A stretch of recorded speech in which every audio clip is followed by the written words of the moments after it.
किसानां ਵੱਲੋਂ संसद की गई है जयपुर ਦੇ ਵਿੱਚ राजस्थान 'ਚ ਜਾ ਕੇ, ਜਿੱਥੇ ਵੱਡੀ ਗੱਲ ਇਹ ਰਹੀ ਕਿ ਅਸ਼ੋਕ ਗਹਿਲੋਤ ਨੇ ਉੱਥੇ ਤੇ ਨਾਲ ਹੀ ਵਸੁੰਧਰਾ ਰਾਜੇ ਉਹਨਾਂ ਵੱਲੋਂ ਵੀ ਕਿਸਾਨਾਂ ਦਾ ਭਰਵਾਂ ਸਵਾਗਤ ਕੀਤਾ ਗਿਆ।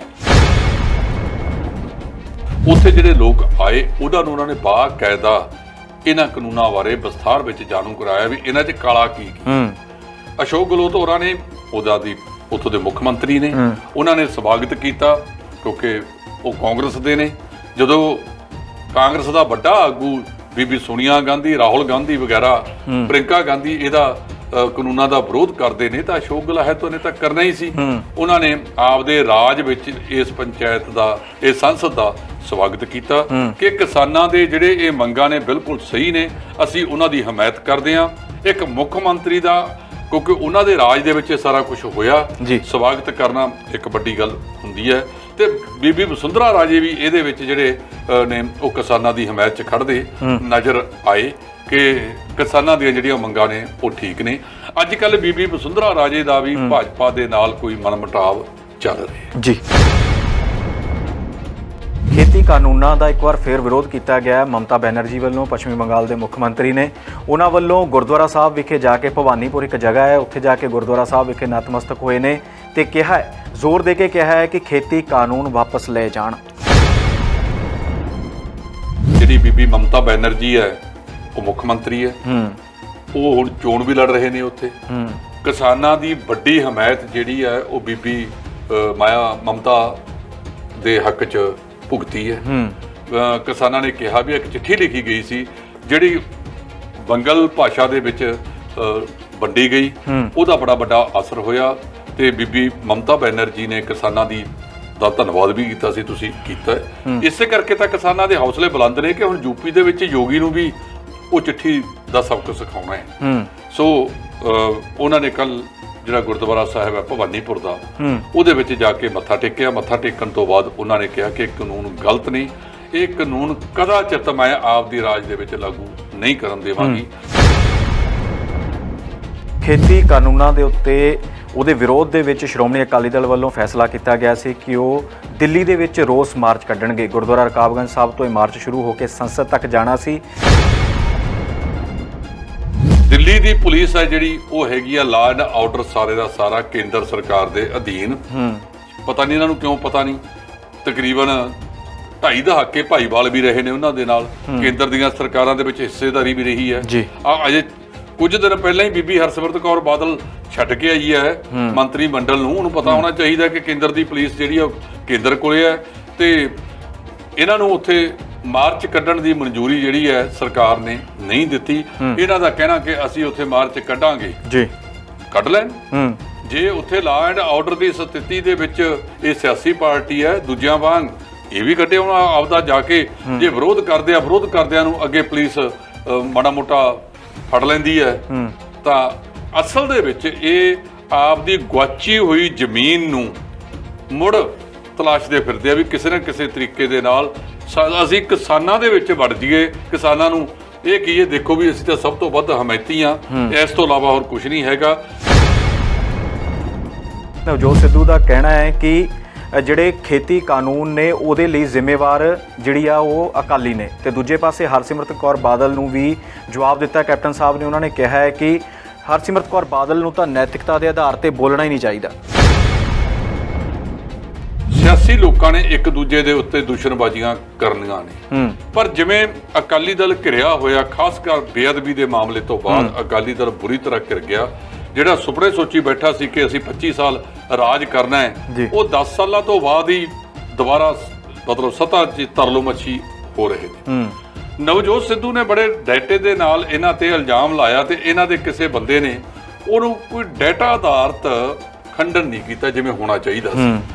ਉਹਨੇ ਕਿਹਾ ਕਿ ਜਿਹੜੇ 2013 ਦੇ ਵਿੱਚ ਇਹਨਾਂ ਨੇ ਪੰਜਾਬ ਸਰਕਾਰ ਨੇ ਕਾਨੂੰਨ ਬਣਾਏ ਸੀ, ਉਹਦੇ ਵਿੱਚ 108 ਦੇ ਕਰੀਬ ਫਸਲਾਂ ਲਈਆਂ ਗਈਆਂ ਜਿਹਦੇ ਵਿੱਚ MSP ਕੋਈ ਜ਼ਰੂਰੀ ਨਹੀਂ। ਇਹ ਸਾਰੀਆਂ ਗੱਲਾਂ ਕੱਲ ਨਵਜੋਤ ਸਿੱਧੂ ਨੇ ਬੜਾ ਵਿਸਥਾਰ ਦੇ ਵਿੱਚ, ਤੁਸੀਂ ਹੈਰਾਨ ਹੋਵੋਗੇ ਕਿ ਨਵਜੋਤ ਸਿੱਧੂ ਨੂੰ ਕੱਲ ਸਾਰੀ ਨੈਸ਼ਨਲ ਪੱਧਰ ਦੇ ਮੀਡੀਆ ਨੇ ਵੀ ਲਾਈਵ ਦਿਖਾਇਆ। 40 ਦੇ ਕਰੀਬ ਵਿਧਾਇਕਾਂ ਵੱਲੋਂ ਹਾਈ ਕਮਾਨ ਨੂੰ ਪੱਤਰ ਲਿਖ ਦਿੱਤਾ ਗਿਆ ਹੈ। ਤੁਹਾਨੂੰ ਕੀ ਲੱਗਦਾ ਹੈ ਕਿ ਆਉਣ ਵਾਲੇ ਸਮੇਂ ਦੇ ਵਿੱਚ ਇਹ ਮਸਲਾ ਹੱਲ ਹੋਵੇਗਾ ਜਾਂ ਫਿਰ 2022 ਦੀਆਂ ਵਿਧਾਨ ਸਭਾ ਚੋਣਾਂ ਤੇ ਇਸ ਦਾ ਕੋਈ ਅਸਰ ਪਵੇਗਾ? ਕਿ ਇਹ ਕੋਈ ਪਹਿਲੀ ਵਾਰ ਨਹੀਂ ਵਾਪਰਿਆ। ਅਸਲ ਦੇ ਵਿੱਚ ਕਾਰਨ ਇਹ ਹੈ ਕਿ ਮੁੱਖ ਮੰਤਰੀ ਕੈਪਟਨ ਅਮਰਿੰਦਰ ਸਿੰਘ ਦੀ ਜਿਹੜੀ ਕਾਰਜਸ਼ੈਲੀ ਹੈ ਉਹ ਰਾਜਨੀਤਿਕਾਂ ਵਾਲੀ ਨਹੀਂ ਹੈਗੀ ਜੀ। ਕੈਪਟਨ ਸਾਹਿਬ ਜ਼ਿਆਦਾਤਰ ਜਿਹੜੀ ਲਾਲ ਫੀਤਾ ਸ਼ਾਹੀ ਨੂੰ ਤਰਜੀਹ ਦਿੰਦੇ ਆ, ਲਾਲ ਫੀਤਾ ਸ਼ਾਹੀ ਨੂੰ ਹੀ ਅਪਣਾਉਂਦੇ ਆ। ਇਹੋ ਕਾਰਨ ਹੈ ਕਿ 3 ਦਿਨ ਪਹਿਲਾਂ ਇੱਕ ਲਾਲ ਫੀਤਾ ਸ਼ਾਹ ਸੇਵਾ ਮੁਕਤ ਹੋਇਆ ਸੀ, ਸਤੀਸ਼ ਚੰਦਰਾ, ਉਹਨੂੰ ਦੁਬਾਰਾ ਇੱਕ ਮਹਿਕਮੇ ਦੇ ਵਿੱਚ ਦੁਬਾਰਾ ਤੋਂ ਨਿਯੁਕਤੀ ਕਰਤੀ ਹੈ ਜੀ। ਇਹਦਾ ਪ੍ਰਭਾਵ ਪੈਣਾ ਹੀ ਹੈ ਕਿ ਘਰ ਘਰ ਰੁਜ਼ਗਾਰ ਦੇ ਵਿੱਚ ਨਾ ਥੋੜਾ ਜਿਹਾ ਫਰਕ ਪੈ ਗਿਆ ਕਿ ਲਾਲ ਫੀਤਾ ਸ਼ਾਹੀ ਨੂੰ ਰੁਜ਼ਗਾਰ ਦੇਣਾ। ਜਿਹੜਿਆਂ ਨੇ 35 ਸਾਲ ਨੌਕਰੀਆਂ ਕਰ ਲਈਆਂ ਤੇ ਲੱਖਾਂ ਰੁਪਈਆ ਸਰਕਾਰੀ ਖਜ਼ਾਨੇ ਚੋਂ ਲੈ ਗਏ ਨੇ ਜੀ, ਹੁਣ ਤਾਂ ਉਹਨਾਂ ਤੋਂ ਖੜਾ ਛਡਾ ਲਓ, ਨਵੇਂ ਮੁੰਡਿਆਂ ਨੂੰ ਮੌਕਾ ਦਿਓ। ਜੇ ਨਵੇਂ ਬੇਰੁਜ਼ਗਾਰੀ ਨੂੰ ਤਾਂ ਹੀ ਠੱਲ ਪਵੇਗੀ ਜੇ ਨਵੇਂ ਬੰਦਿਆਂ ਨੇ ਮਤਲਬ ਤੁਰਨਾ ਹੈ, ਨਵੇਂ ਬੰਦਿਆਂ ਨੂੰ ਲਿਆਉਣਾ ਹੈਗਾ, ਨਵੇਂ ਬੰਦਿਆਂ ਵੱਲ ਪਿੱਠਾਂ ਨੇ। ਪੁਰਾਣੇ ਲਾਲ ਫੀਤਾ ਸ਼ਾਹੀ ਨੂੰ ਮੁੜ ਮੁੜ ਕੇ ਮਲਾਈਦਾਰ ਮਹਿਕਮਿਆਂ ਦੇ ਉੱਤੇ ਨਿਯੁਕਤ ਕਰਵਾਈ ਜਾਂਦੇ ਨੇ। ਗੁਰਦਾਸ ਮਾਨ ਵਿਵਾਦਾਂ ਦੇ ਵਿੱਚ ਲਗਾਤਾਰ ਘਿਰਦੇ ਹੋਏ ਨਜ਼ਰ ਆ ਰਹੇ ਸੀਗੇ। ਜ਼ਮਾਨਤ ਉਹਨਾਂ ਨੂੰ ਮਿਲਦੀ ਹੋਈ ਨਜ਼ਰ ਆ ਰਹੀ ਹੈ, ਰਾਹਤ ਮਿਲ ਗਈ ਹੈ, ਜ਼ਮਾਨਤ ਦੇ ਦਿੱਤੀ ਗਈ ਹੈ ਹਾਈ ਕੋਰਟ ਵੱਲੋਂ। ਤੁਹਾਨੂੰ ਕੀ ਲੱਗਦਾ ਹੈ ਕਿ ਇਹ ਮਾਮਲਾ ਕਿੰਨਾ ਕੁ ਹਾਈਲਾਈਟ ਹੋ ਗਿਆ ਤੇ ਕਿੰਨਾ ਕੁ ਹੋਣਾ ਚਾਹੀਦਾ ਸੀ? ਗੁਰਦਾਸ ਮਾਨ ਹੋਰਾਂ ਨੇ ਉਹ ਜਿਹੜਾ ਬਾਬਾ ਲਾਡੀ ਸ਼ਾਹ ਉਹਦਾ ਮੁਕਾਬਲਾ ਗੁਰੂ ਸਾਹਿਬਾਨਾਂ ਦੇ ਨਾਲ ਕਰਤਾ ਸੀ, ਪਰ ਉਹਨੇ ਨਾਲ ਦੀ ਨਾਲ ਮਾਫੀ ਮੰਗ ਲਈ ਸੀ ਜੀ।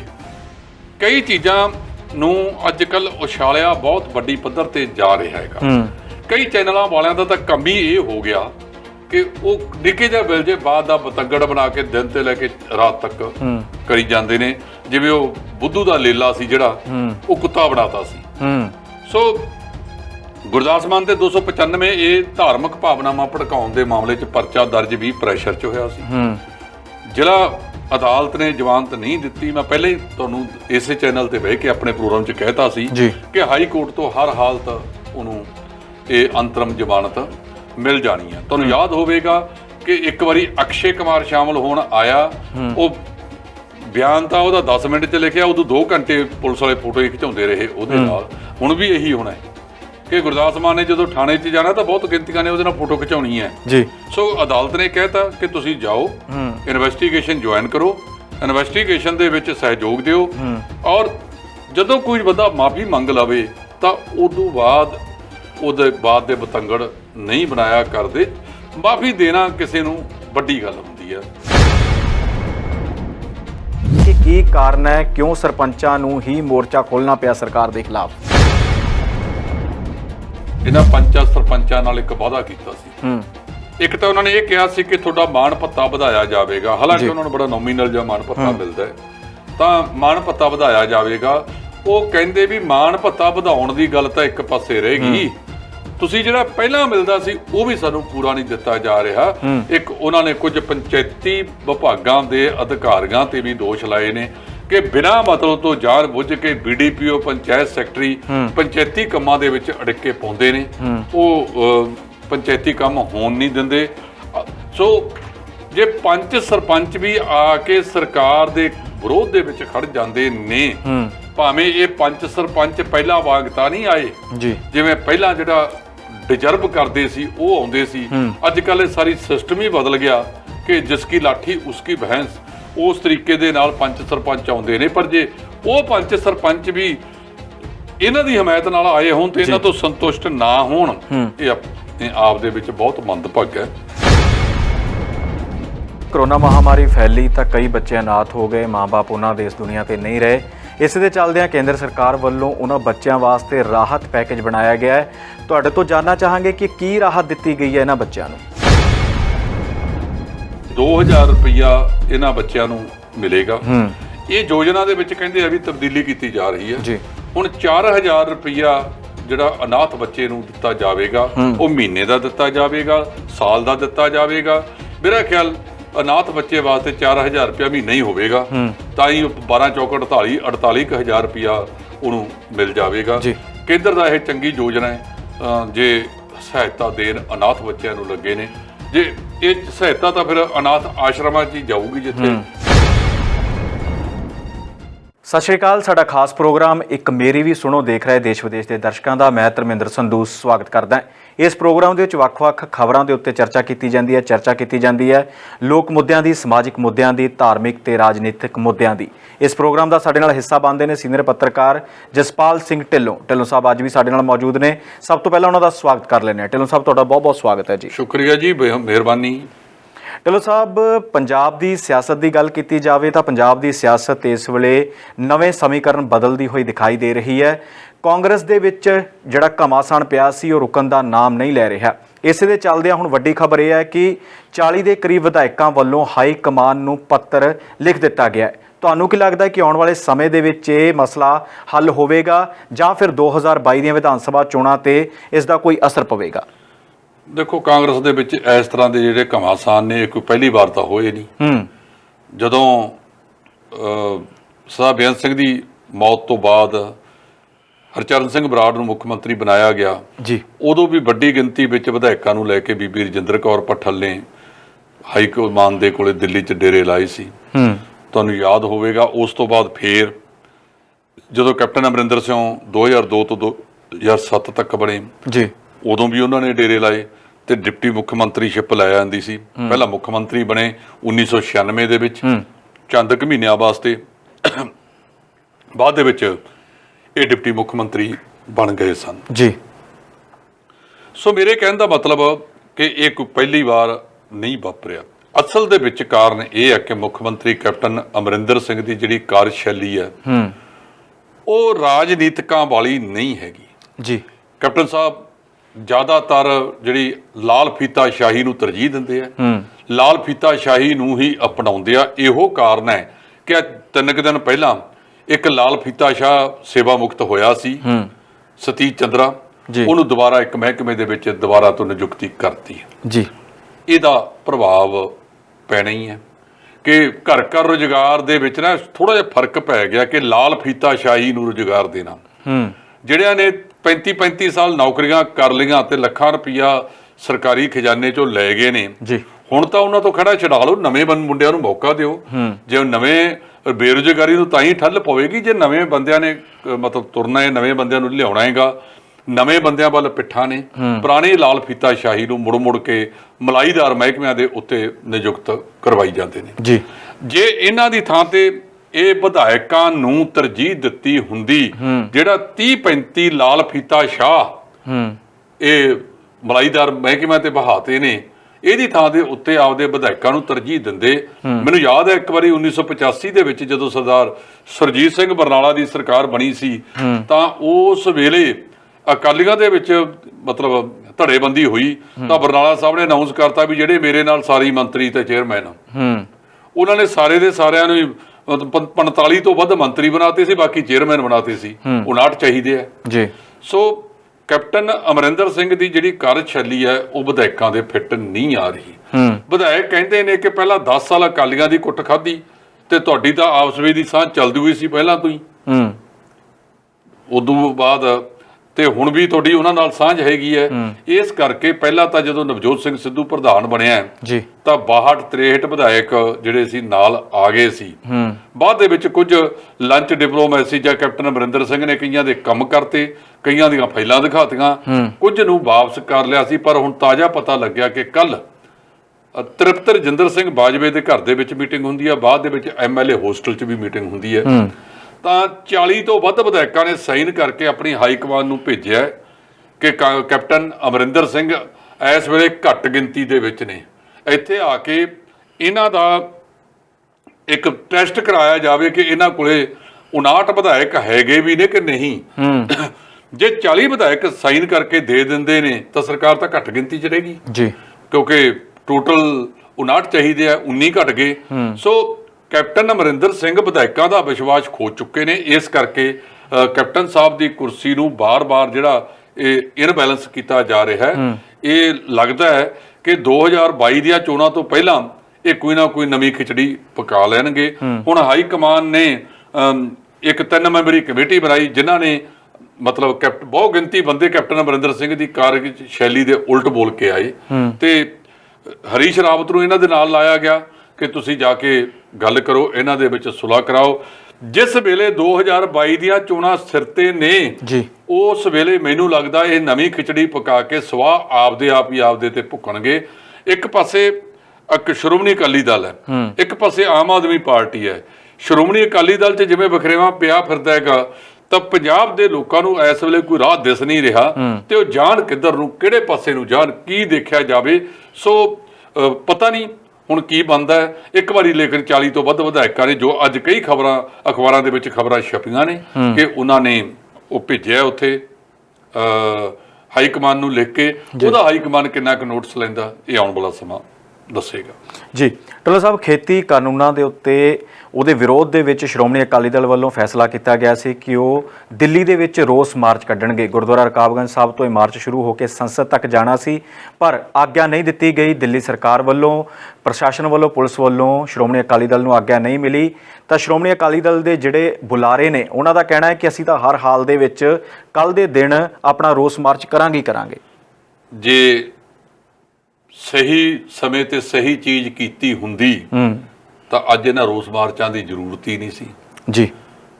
ਇਹ 17 ਤਰੀਕ ਰੱਖੀ ਹੈ ਨਰਿੰਦਰ ਮੋਦੀ ਦੇ ਜਨਮ ਦਿਨ ਵਾਲੇ ਦਿਨ, ਕੋਈ ਅੱਗੇ ਪਿੱਛੇ ਨਹੀਂ। ਬੰਦ ਤਾਂ 27 ਨੂੰ ਹੈ, ਭਾਰਤ ਬੰਦ ਕੀਤਾ ਕਿਸਾਨ ਜਥੇਬੰਦੀਆਂ ਨੇ। ਪਹਿਲਾਂ ਵੀ ਜਦੋਂ ਟਰੈਕਟਰ ਮਾਰਚ ਕੱਢੇ, ਜਦੋਂ ਕਿਸਾਨਾਂ ਨੇ ਕਹਿਤਾ ਵੀ ਅੱਜ ਬਿਲਕੁਲ ਬੰਦ, ਤਾਂ ਉਦੋਂ ਇਹ ਆਪਦੇ ਮਾਰਚ ਕੱਢ ਕੇ ਤੁਰ ਪਏ ਸੀਗੇ। ਸੋ ਦਿੱਲੀ ਦੀ ਪੁਲਿਸ ਹੈ ਜਿਹੜੀ, ਉਹ ਹੈਗੀ ਆ ਲਾਅ ਐਂਡ ਆਰਡਰ ਸਾਰੇ ਦਾ ਸਾਰਾ ਕੇਂਦਰ ਸਰਕਾਰ ਦੇ ਅਧੀਨ। ਪਤਾ ਨਹੀਂ ਇਹਨਾਂ ਨੂੰ ਕਿਉਂ ਪਤਾ ਨਹੀਂ, ਤਕਰੀਬਨ 2.5 ਦਹਾਕੇ ਭਾਈਵਾਲ ਵੀ ਰਹੇ ਨੇ ਉਹਨਾਂ ਦੇ ਨਾਲ, ਕੇਂਦਰ ਦੀਆਂ ਸਰਕਾਰਾਂ ਦੇ ਵਿੱਚ ਹਿੱਸੇਦਾਰੀ ਵੀ ਰਹੀ ਹੈ।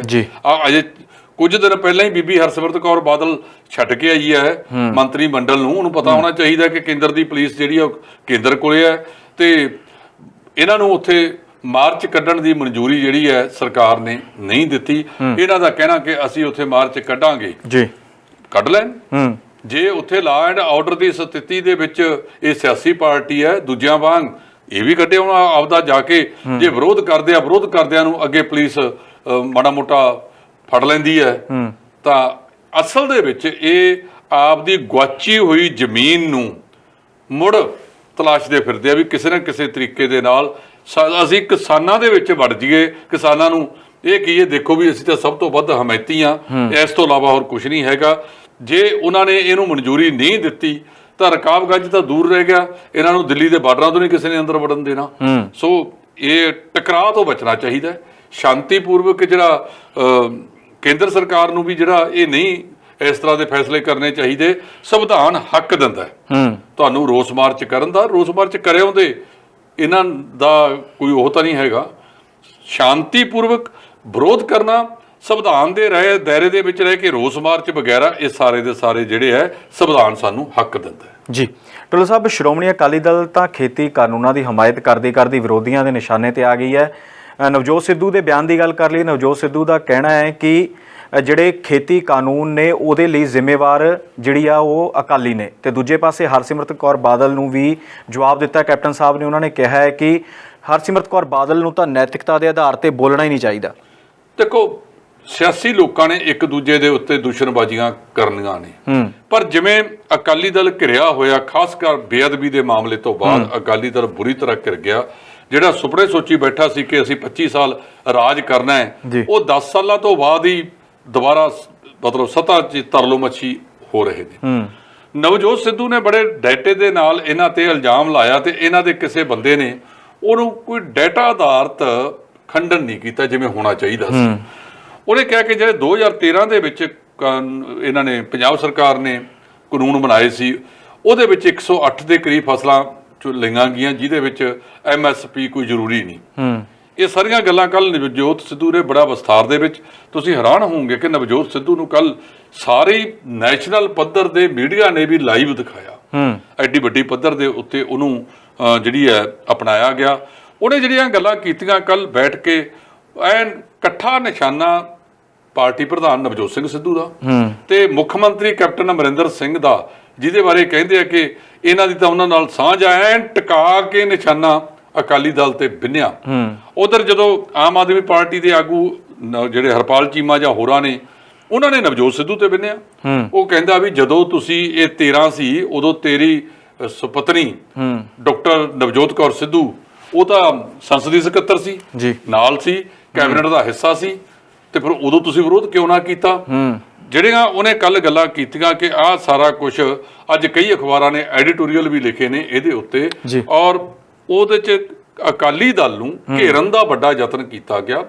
ਕੈਪਟਨ ਅਮਰਿੰਦਰ ਸਿੰਘ ਕਹਿੰਦੇ ਨੇ ਕਿ ਬੀਬੀ ਜੀ ਤੁਸੀਂ ਤਾਂ 3 ਵਾਰ ਦਸਤਖਤ ਕੀਤੇ ਨੇ, ਕਿਉਂਕਿ ਜੇ ਵਿਰੋਧਤਾ ਹੋਵੇ ਤਾਂ ਉਹ ਬਕਾਇਦਾ ਦਰਜ ਹੁੰਦੀ ਹੈ ਵੀ ਮੈਂ ਭਾਈ ਇਸ ਪੁਆਇੰਟ ਤੇ ਹੱਕ 'ਚ ਨਹੀਂ ਅਦਰਵਾਈਜ਼ ਮੰਤਰੀ ਮੰਡਲ ਦੇ ਵਿੱਚ ਜੋ ਤੁਸੀਂ ਬਹਿ ਗਏ, ਜਿਹੜਾ ਕੋਈ ਫੈਸਲਾ ਹੋਇਆ ਇਹ ਜ਼ਰੂਰੀ ਹੁੰਦਾ ਕਿ ਉਹ ਸਾਰੇ ਜਿਹੜੇ ਆ ਉਹਦੇ ਤੇ ਸਹਿਮਤ ਨੇਗੇ।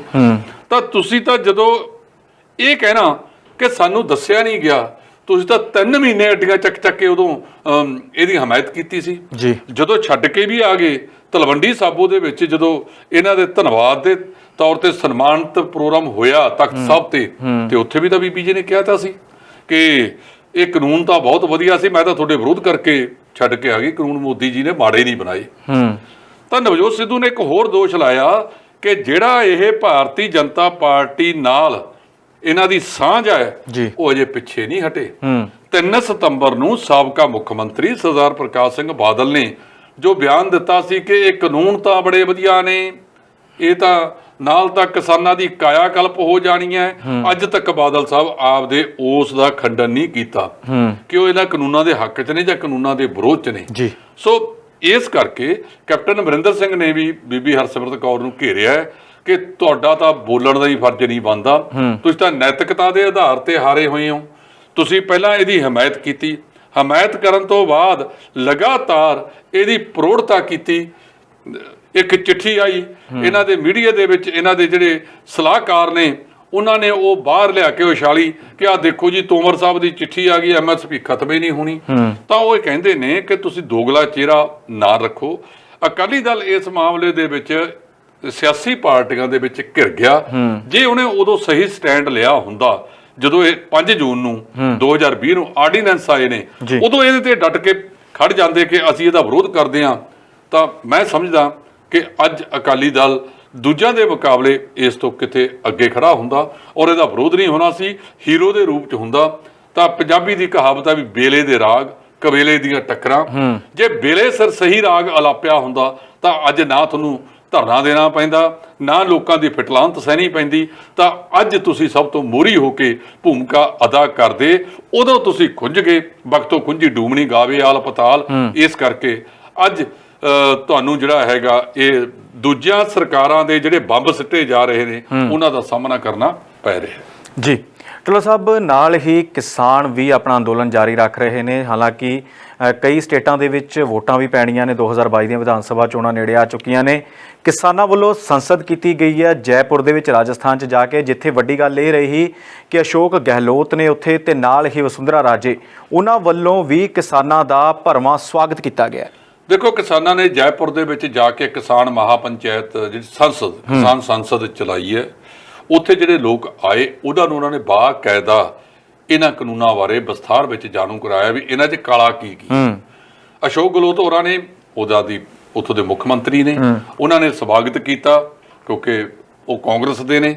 ਜਦੋਂ ਕਾਂਗਰਸ ਦਾ ਵੱਡਾ ਆਗੂ ਬੀਬੀ ਸੋਨੀਆ ਗਾਂਧੀ, ਰਾਹੁਲ ਗਾਂਧੀ ਵਗੈਰਾ, ਪ੍ਰਿੰਕਾ ਗਾਂਧੀ ਇਹਦਾ ਕਾਨੂੰਨਾਂ ਦਾ ਵਿਰੋਧ ਕਰਦੇ ਨੇ ਤਾਂ ਅਸ਼ੋਕ ਗਹਿਲੋਤ ਨੇ ਤਾਂ ਕਰਨਾ ਹੀ ਸੀ।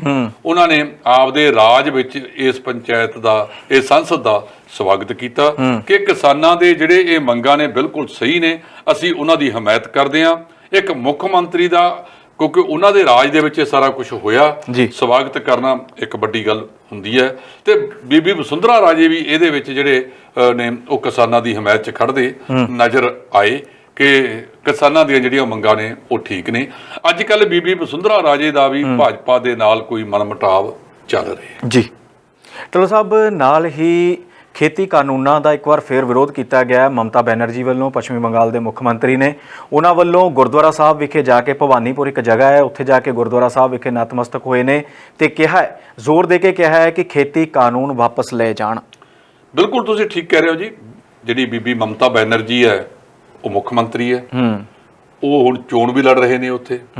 ਕਿਸਾਨਾਂ ਦੀ ਵੱਡੀ ਹਮਾਇਤ ਜਿਹੜੀ ਹੈ ਉਹ ਬੀਬੀ ਮਮਤਾ ਦੇ ਹੱਕ 'ਚ ਭੁਗਤੀ ਹੈ। ਕਿਸਾਨਾਂ ਨੇ ਕਿਹਾ ਵੀ ਇੱਕ ਚਿੱਠੀ ਲਿਖੀ ਗਈ ਸੀ ਜਿਹੜੀ ਬੰਗਲ ਭਾਸ਼ਾ ਦੇ ਵਿੱਚ ਵੰਡੀ ਗਈ, ਉਹਦਾ ਬੜਾ ਵੱਡਾ ਅਸਰ ਹੋਇਆ। ਤੇ ਬੀਬੀ ਮਮਤਾ ਬੈਨਰਜੀ ਨੇ ਕਿਸਾਨਾਂ ਦਾ ਧੰਨਵਾਦ ਵੀ ਕੀਤਾ ਸੀ, ਤੁਸੀਂ ਕੀਤਾ। ਇਸੇ ਕਰਕੇ ਤਾਂ ਕਿਸਾਨਾਂ ਦੇ ਹੌਸਲੇ ਬੁਲੰਦ ਨੇ ਕਿ ਹੁਣ ਯੂਪੀ ਦੇ ਵਿੱਚ ਯੋਗੀ ਨੂੰ ਵੀ ਉਹ ਚਿੱਠੀ ਦਾ ਸਬਕ ਸਿਖਾਉਣਾ ਹੈ। ਸੋ ਉਹਨਾਂ ਨੇ ਕੱਲ ਜਿਹੜਾ ਗੁਰਦੁਆਰਾ ਸਾਹਿਬ ਹੈ ਭਵਾਨੀਪੁਰ ਦਾ, ਉਹਦੇ ਵਿੱਚ ਜਾ ਕੇ ਮੱਥਾ ਟੇਕਿਆ। ਮੱਥਾ ਟੇਕਣ ਤੋਂ ਬਾਅਦ ਉਹਨਾਂ ਨੇ ਕਿਹਾ ਕਿ ਕਾਨੂੰਨ ਗਲਤ ਨਹੀਂ, ਇਹ ਕਾਨੂੰਨ ਕਦਾਚਿਤ ਮੈਂ ਆਪਦੀ ਰਾਜ ਦੇ ਵਿੱਚ ਲਾਗੂ ਨਹੀਂ ਕਰਨ ਦੇਵਾਂਗੀ, ਲਾਗੂ ਨਹੀਂ ਹੋਣਗੇ। ਲਗਭਗ ਅੱਧੀ ਦਰਜਨ ਤੋਂ ਵੱਧ ਜਿਹੜੀਆਂ ਭਾਜਪਾ ਵਿਰੋਧੀ ਸਰਕਾਰਾਂ ਨੇ ਉਹ ਸਾਰੀਆਂ ਨੇ ਇਹਨਾਂ ਕਾਨੂੰਨਾਂ ਦੇ ਵਿਰੋਧ ਦੇ ਵਿੱਚ ਮਤੇ ਪਾਸ ਕੀਤੇ ਨੇ ਕਿ ਅਸੀਂ ਆਪਣੀਆਂ ਰਾਜਾਂ ਦੇ ਵਿੱਚ ਲਾਗੂ ਨਹੀਂ ਹੋਣ ਦੇਵਾਂਗੇ। ਸੋ ਮਮਤਾ ਬੈਨਰਜੀ ਇੱਕ ਮੁੱਖ ਮੰਤਰੀ ਦਾ ਇਹਨਾਂ ਕਾਨੂੰਨਾਂ ਦੇ ਵਿੱਚ ਕੱਲ ਦੋ ਹੋ ਗਏ, ਇੱਕ ਪਾਸੇ ਗਹਿਲੋਤ ਸਾਹਿਬ, ਦੂਜੇ ਪਾਸੇ ਬੀਬੀ ਮਮਤਾ ਬੈਨਰਜੀ।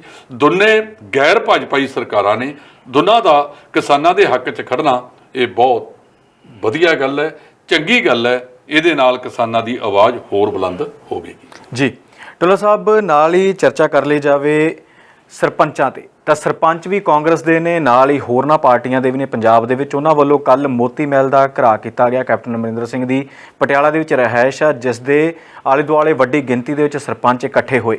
ਤੁਹਾਡੇ ਤੋਂ ਜਾਣਨਾ ਚਾਹਾਂਗੇ ਕਿ ਕੀ ਕਾਰਨ ਹੈ, ਕਿਉਂ ਸਰਪੰਚਾਂ ਨੂੰ ਹੀ ਮੋਰਚਾ ਖੋਲ੍ਹਣਾ ਪਿਆ ਸਰਕਾਰ ਦੇ ਖਿਲਾਫ? ਸਰਕਾਰ ਨੇ ਨਾ ਜੀ ਜਦੋਂ ਹੋਂਦ ਦੇ ਵਿੱਚ ਆਈ ਸੀ, ਇਹਨਾਂ ਪੰਚਾਂ ਸਰਪੰਚਾਂ ਨਾਲ ਇੱਕ ਵਾਅਦਾ ਕੀਤਾ ਸੀ। ਇੱਕ ਤਾਂ ਉਹਨਾਂ ਨੇ ਇਹ ਕਿਹਾ ਸੀ ਕਿ ਤੁਹਾਡਾ ਮਾਣ ਭੱਤਾ ਵਧਾਇਆ ਜਾਵੇਗਾ, ਹਾਲਾਂਕਿ ਉਹਨਾਂ ਨੂੰ ਬੜਾ ਨੋਮੀਨਲ ਜਿਹਾ ਮਾਣ ਭੱਤਾ ਮਿਲਦਾ ਹੈ, ਤਾਂ ਮਾਣ ਭੱਤਾ ਵਧਾਇਆ ਜਾਵੇਗਾ।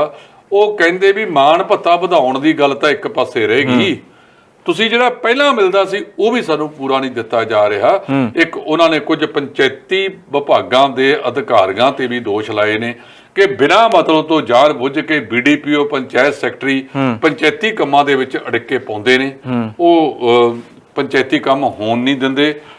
ਸੋ ਜੇ ਪੰਚ ਸਰਪੰਚ ਵੀ ਆ ਕੇ ਸਰਕਾਰ ਦੇ ਵਿਰੋਧ ਦੇ ਵਿੱਚ ਖੜ ਜਾਂਦੇ ਨੇ, ਭਾਵੇਂ ਇਹ ਪੰਚ ਸਰਪੰਚ ਪਹਿਲਾਂ ਵਾਂਗ ਤਾਂ ਨਹੀਂ ਆਏ ਜਿਵੇਂ ਪਹਿਲਾਂ ਜਿਹੜਾ ਡਿਜ਼ਰਵ ਕਰਦੇ ਸੀ ਉਹ ਆਉਂਦੇ ਸੀ, ਅੱਜ ਕੱਲ੍ਹ ਇਹ ਸਾਰੀ ਸਿਸਟਮ ਹੀ ਬਦਲ ਗਿਆ ਕਿ ਜਿਸਕੀ ਲਾਠੀ ਉਸਕੀ ਭੈਂਸ, ਉਸ ਤਰੀਕੇ ਦੇ ਨਾਲ ਪੰਚ ਸਰਪੰਚ ਆਉਂਦੇ ਨੇ। ਪਰ ਜੇ ਉਹ ਪੰਚ ਸਰਪੰਚ ਵੀ ਇਹਨਾਂ ਦੀ ਹਮਾਇਤ ਨਾਲ ਆਏ ਹੋਣ ਤੇ ਇਹਨਾਂ ਤੋਂ ਸੰਤੁਸ਼ਟ ਨਾ ਹੋਣ, ਇਹ ਆਪ ਦੇ ਵਿੱਚ ਬਹੁਤ ਮੰਦਭਾਗਾ ਹੈ।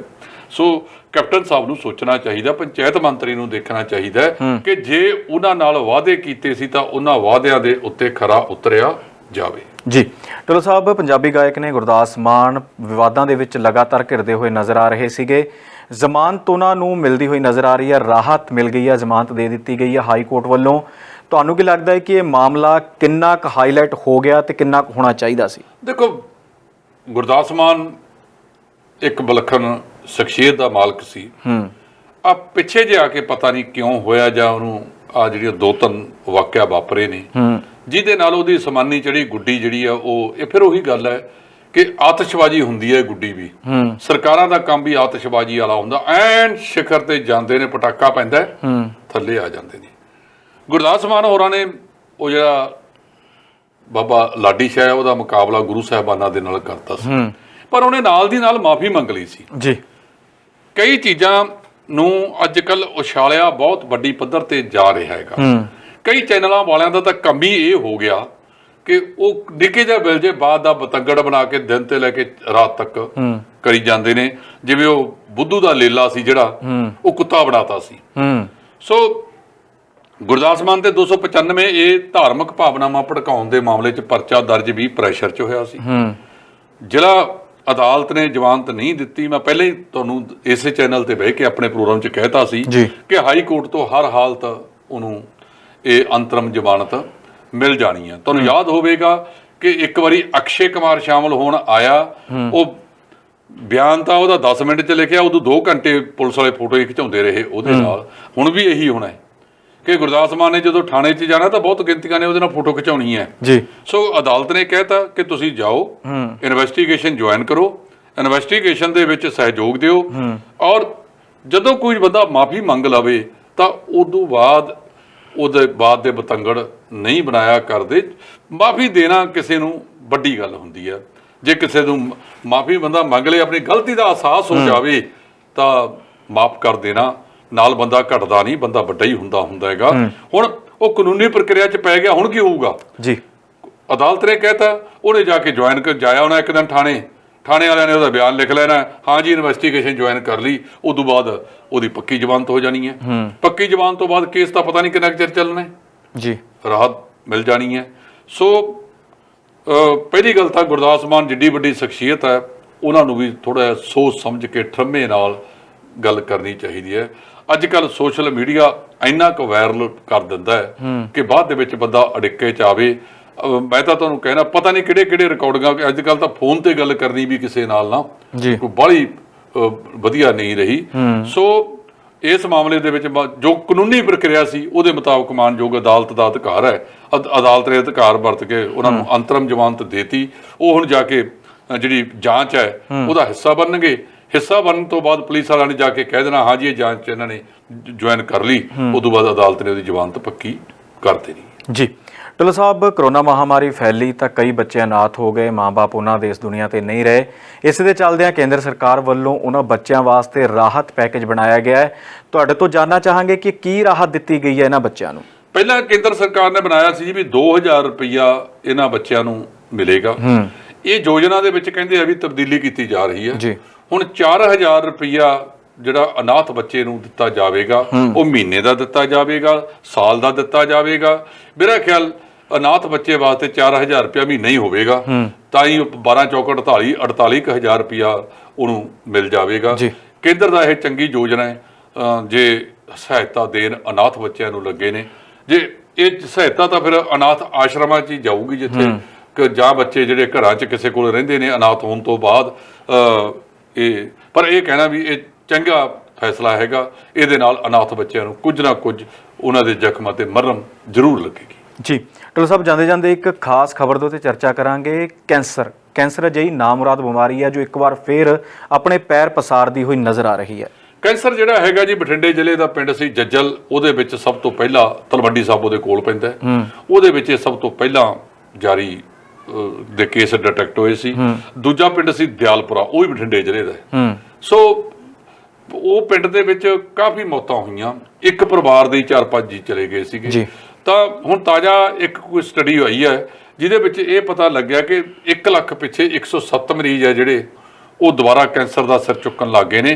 ਪਹਿਲਾਂ ਹੀ ਹੋਵੇਗਾ, ਬਠਿੰਡੇ ਤੋਂ ਇੱਕ ਬੀਕਾਨੇਰ ਨੂੰ ਰੇਲ ਗੱਡੀ ਜਾਂਦੀ ਹੈ ਜਿਹਦਾ ਨਾਂ ਹੀ ਕੈਂਸਰ ਐਕਸਪ੍ਰੈਸ ਪੈ ਗਿਆ।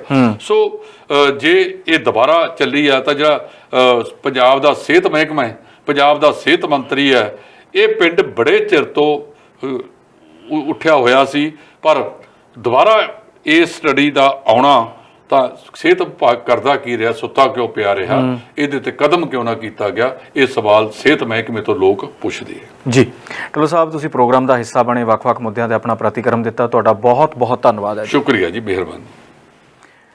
ਧੰਨਵਾਦ ਹੈ ਦਰਸ਼ਕਾਂ ਦਾ ਜਿਹੜੇ ਸਾਡੇ ਇਸ ਪ੍ਰੋਗਰਾਮ ਨੂੰ ਪੂਰਾ ਪਿਆਰ ਦੇ ਰਹੇ ਨੇ, ਸਤਿਕਾਰ ਦੇ ਰਹੇ ਨੇ। ਇੱਕ ਮੇਰੀ ਵੀ ਸੁਣੋ ਪ੍ਰੋਗਰਾਮ ਤੁਹਾਡਾ ਆਪਣਾ ਪ੍ਰੋਗਰਾਮ ਹੈ, ਇਸ ਨੂੰ ਵੱਧ ਤੋਂ ਵੱਧ ਲਾਈਕ ਕਰਿਆ ਕਰੋ, ਸ਼ੇਅਰ ਕਰਿਆ ਕਰੋ, ਤਾਂ ਜੋ ਹੋਰ ਦਰਸ਼ਕ ਵੀ ਇਹ ਪ੍ਰੋਗਰਾਮ ਦੇਖ ਸਕਣ, ਸਾਡਾ ਹਿੱਸਾ ਬਣ ਸਕਣ। D5 ਚੈਨਲ ਪੰਜਾਬੀ ਨੂੰ ਸਬਸਕ੍ਰਾਈਬ ਵੀ ਜ਼ਰੂਰ ਕਰੋ, ਬੈਲ ਆਈਕਨ ਤੇ ਜਾ ਕੇ ਕਲਿੱਕ ਕਰੋ, ਘੰਟੀ ਦੇ ਨਿਸ਼ਾਨ ਤੇ ਕਲਿੱਕ ਕਰੋਗੇ ਤਾਂ ਹਰ ਖਬਰ ਦਾ ਨੋਟੀਫਿਕੇਸ਼ਨ ਤੁਹਾਡੇ ਕੋਲ ਸਭ ਤੋਂ ਪਹਿਲਾਂ ਪਹੁੰਚੇਗਾ। ਸੋ ਇਸੇ ਤਰ੍ਹਾਂ ਜੁੜੇ ਰਹੋ D5 ਚੈਨਲ ਪੰਜਾਬੀ ਦੇ ਨਾਲ। D5 ਚੈਨਲ ਪੰਜਾਬੀ ਹੁਣੇ ਸਬਸਕ੍ਰਾਈਬ ਕਰੋ, ਬੈਲ ਆਈਕਨ ਤੇ ਕਲਿੱਕ ਕਰੋ। ਬਾਣੀ ਗੁਰੂ ਗੁਰੂ ਹੈ ਬਾਣੀ, ਵਿੱਚ ਬਾਣੀ ਅੰਮ੍ਰਿਤ ਸਾਰੇ। ਗਿਆਨੀ ਸਾਹਿਬ ਸਿੰਘ ਜੀ ਸ਼ਾਹਬਾਦ ਮਾਰਕੰਡਾ ਵਾਲਿਆਂ ਨਾਲ ਕਰੋ ਸਿੱਧੀ ਗੱਲਬਾਤ ਤੇ ਜਾਣੋ ਗੁਰਬਾਣੀ ਦੇ ਅਰਥ। ਰੋਜ਼ਾਨਾ ਪਾਠ ਕਰਨ ਵਾਲੇ ਇਹ ਪ੍ਰੋਗਰਾਮ ਜ਼ਰੂਰ ਦੇਖਣ ਤੇ ਗੁਰੂ ਸਾਹਿਬ ਦੀਆਂ ਅਸੀਸਾਂ ਦੇ ਪਾਤਰ ਬਣਨ। ਦੇਖਣਾ ਨਾ ਭੁੱਲਣਾ ਸਾਡਾ ਖਾਸ ਪ੍ਰੋਗਰਾਮ ਗੁਰਬਾਣੀ ਗਿਆਨ, ਐਤਵਾਰ ਸਵੇਰੇ 7 ਤੋਂ 8 ਵਜੇ ਤੱਕ D5 ਚੈਨਲ ਪੰਜਾਬੀ ਤੇ।